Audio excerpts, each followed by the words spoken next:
Well, had a moment of weakness. You know, the old Facebook Marketplace got me again. But, you know what? Just gonna send it. Well, boys, wasn't looking good for too long, but you know, let's see. I got a rigged her up here. A little pop bottle, a little gas, a little mix. You know, squeeze some little gas in there. You know, got a little hole in the gas tank. That ain't nothing to worry about. But you know, she turned over. She turned over. Kill switch should be up. Hey.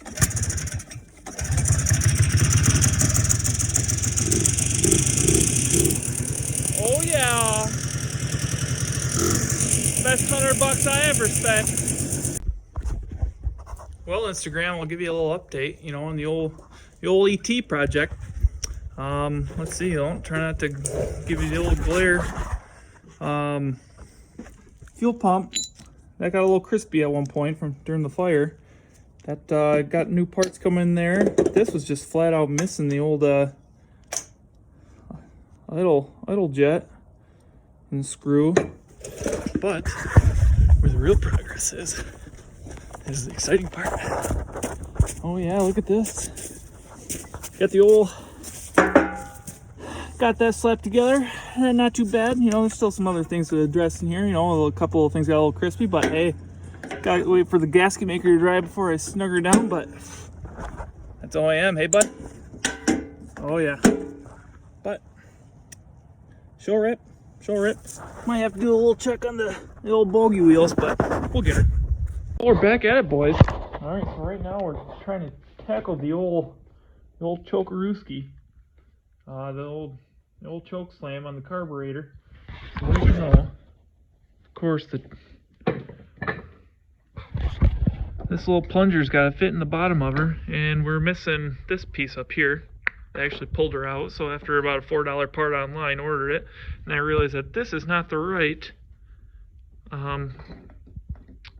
cable for this choke, so I had to go in there and cut an inch, 1.1 inches off. Here we go, here's our pieces of it, but I had to not clip through the cable at the same time to shorten her up, so that way she'd fit in there, and then when you actually pull this, it gives you enough little adjustment down here to actually get her in there. But hey, we'll get her. She's coming together. Choke works now. Well, kind of, theoretically at least. Well, we're back out here in the shop working on the old ET project, hey? And right now, we're pretty much just waiting on the old UPS man. It's supposed to be something, he'd be here by 8 p.m. tonight. It's Friday at 5:30, it says, in Detroit. I don't think it's getting here. But got fuel pump mounted, got some fuel line in, got the old nice OEM clips on her. Had to weld in a little T bracket that went on the old gas tank bracket.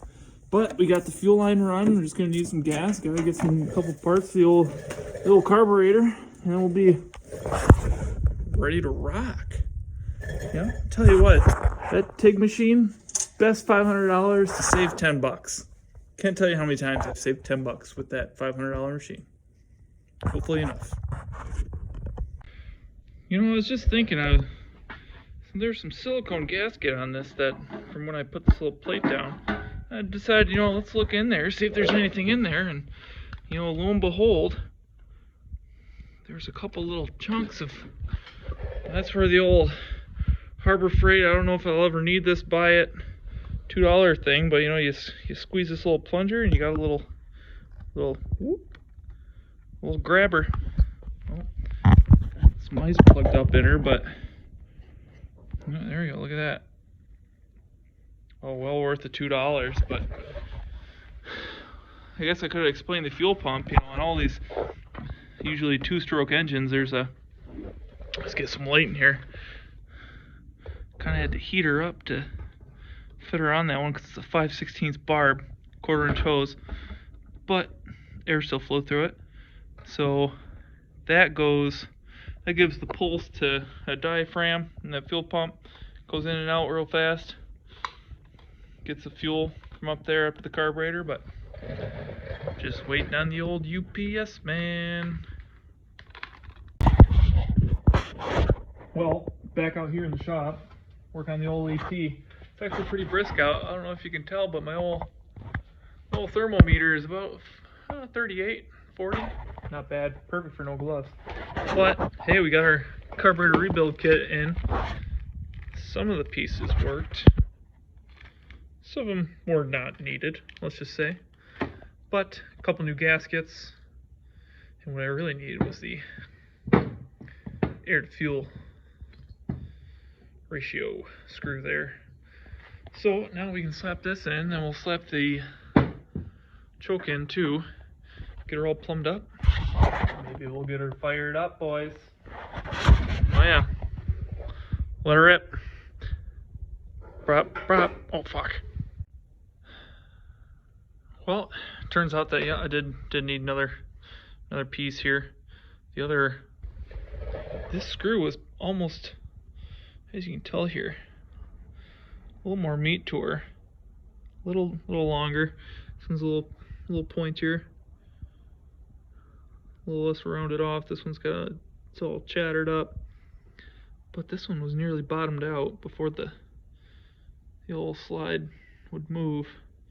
So I thought I didn't need this part, but yeah, might as well swap her in. Got her new. You know, we got one shiny part in there. Now we're gonna have two shiny parts. Another thing I thought about was that goes straight through. Looks like their threads were on, something was on there one time. Oh, probably be fine. Let's get her done. You know, I was just looking at this, and let's get some light in here. When you pull this guy all the way down, it's right there. That's maxed. But God, I need a third freaking hand. Oh, there we go. See, that's maxed out. That's still go up a little more. Might need a modifier and make sure we get the full 23 horsepowers out of here. I think we're only at about 19 and a half going. Oh shit, going that far. But we'll get her. We'll get all the ponies out of her. Well, I got the carburetor back in, and everything's going pretty good. You know, the throttle just goes and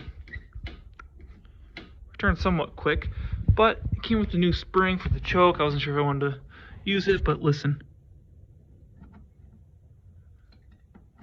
You hear that? It doesn't sound the greatest. Maybe we should have thrown a new spring in there, but whatever. Anyway, we got the old fuel line hooked up to her. We're just gonna have to fabricate a little air box. Maybe let's order a pod filter, but man, she might be ready to rip. Gonna take the old hood kickstand down.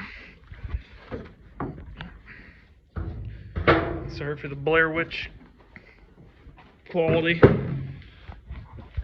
Oh yeah, she's ready. I almost forgot the bogey wheels.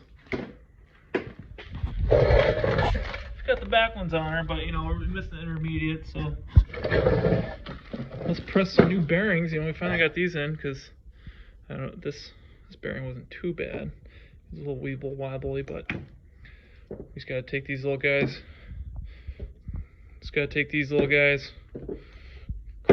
Cram those things in there. Got some new C-clips and some more bearings. Those are for the back. So once we get these all fired up, got a new one too. So all right, let's go. I don't know about you guys, but I just had to beat the hell out of this with my little Mickey Mouse hammer because all my good tools are down at the rental. I'm working on that during the day, but you know, this bogey wheel doesn't look too new. Nope, not at all. Whatever. It works. It's better than the one I had, which was missing. Okay, let's see if this works. Got you propped up on a roll of tape, peering down through the middle. If you want to know, it's actually 3M blue tape, which is shit. Just the good expensive stuff. So let's see if we can down pressure. Hopefully she doesn't twist. And she flies across the shop. Squeeze and release. Ooh, and she's in. She still spins. So does the other one. Let's put them on. So, out here in the shop again, working on the old ET, and decided I really need to get to know her. You know, I've had her for a little while, and it's time to lift her up and get underneath there. And then I got the old shop crane out.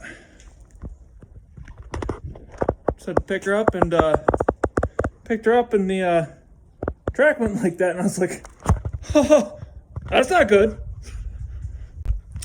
Well, decided to go all out, and might as well just, you know, she was out half the way, so might as well pull her out the rest. Didn't notice this when I bought it. That looks pretty close to OEM. I think that this one's probably OEM, but looks like there's, oh, maybe a little life left in that. I don't know, maybe we'll get a new one, but either way, hey, don't those two new Bogue wheels look good, hey? But we'll have to, there's probably some that were supposed to go on here too. Well, probably just have to order a couple more.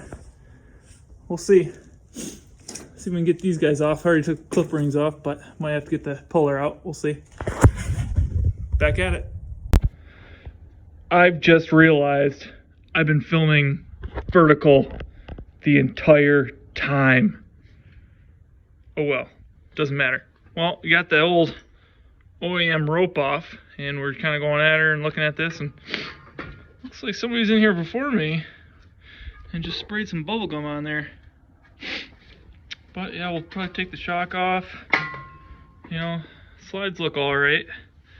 It wasn't too bad. It's only 4 bolts to get this thing out of here, so we'll probably just leave those on there. You know, I mean, pretty much every clip is gone on the track, but yeah, whatever. She'll run. Just want to make sure that with no clips, I'll probably have to get some more bogey wheels on here and some screws. I think they're supposed to go on there. I might have to do a little more research, but probably gonna take this off and weld her up. Get the old, probably MIG that. Unless I'm feeling fancy. A lot of rust there though. Maybe I'll even do something else. Who knows? Alright. Gloves are off. But what I do say is whoever owned this before frickin' gave her hell. Because not just this one's all snapped up and obviously not even connected, but this piece right back here, that's busted free. So I'm just gonna take her out, take her over to the welding table and patch her back up and see what we got. Well, back out here in the shop, just quit my job. So back at the old ET, you know, trying to get my priorities straight here. And I did the most sacrilege thing ever. Started her up without having it on film. And let's just say it was me pulling it about 70 times to get the fuel primed through. But started her up, ran for a hot second. She ran like a top. And let's see if she'll fire right back up for us. Oh yeah.